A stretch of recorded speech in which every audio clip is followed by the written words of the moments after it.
என்ன சார் சொல்றீங்க? நீ நல்லா விளையாடுற பொண்ணு. இந்த மேட்ச் போனாலும் அடுத்த மேட்ச்ல உன்னால ஜெயிச்சிட முடியும். ஆனா என் பொண்ணு அப்படி இல்ல.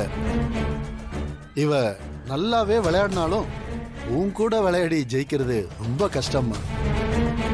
அவ லைஃப்ல ஒரு தடவையாவது கப்பை வின் பண்ணணும்னு நினைக்கிறா. அது நீ விட்டு கொடுத்தா மட்டும்தாம்மா நடக்கும். இந்த மேட்ச்ல ஜெயிச்சதுக்கு அப்புறம் மேரேஜ் முடிஞ்சு இவ ஃபாரினுக்கு போயிடுவா. அதுக்கப்புறம் இந்த மாதிரி வாய்ப்பு ஒண்ணு அவளுக்கு கிடைக்காது. அதனாலதான் உன்னோட ஹெல்ப்ப கேக்குறேம்மா. சார் நீங்க இப்படி சொன்னா எப்படி? நான் சும்மா கேட்கலாமா? உனக்கு தேவையான பணத்தை நான் கொடுத்துறேன். 10 லட்சமோ 20 லட்சமோ கூட கேளு, நான் தரேம்மா. ஆனா என் பொண்ணுக்காக நீ விட்டு தரணுமா? என்ன சார் நீங்க? என் பழைய ஸ்பான்சர் என்கிட்ட அக்ரிமெண்ட்ட போட்டு பிடிக்காத கோச் வச்சு என்ன கஷ்டப்படுத்திட்டு இருக்காரு. நீங்க எனக்கு ஸ்பான்சர் பண்ணி அதுல இருந்து என்ன காப்பாத்துவீங்கன்னு பார்த்தா நீங்க இப்படி ஸ்போர்ட்ஸ ஒரு பிசினஸா மாத்திட்டு இருக்கீங்க.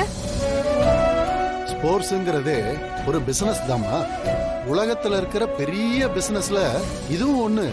சார் எனக்கு இது பிசினஸ் இல்ல. என்னோட கனவு, ஆம்பிஷன் எல்லாமே இந்த ஸ்போர்ட்ஸ் தான். என்னால எப்படி சார் விட்டு கொடுக்க முடியும்? உங்க பொண்ணுக்கு நல்ல பிராக்டிஸ் கொடுங்க. அவங்க நேர்மையா வின் பண்ணா அதுல எனக்கு எந்த கஷ்டமும் இல்ல. ஆனா இப்படி பேரம் பேசாதீங்க சார். நான் சொல்றத புரிஞ்சுக்கம்மா. நீ என் பொண்ணை விட திறமைசாலி. கண்டிப்பா உன் கூட போட்டி போட்டு இவளால ஜெயிக்க முடியாதுமா. எல்லாருக்கும் இறைவன் ஏதோ ஒரு குறைய கொடுத்திருப்பான்.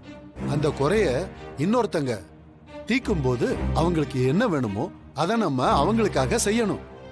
அதுதாம்மா இயற்கையோட நியதி. உன்கிட்ட பணம் இல்ல, என் பொண்ணு கிட்ட உன்னை ஜெயிக்கிற அளவுக்கு திறமை இல்ல.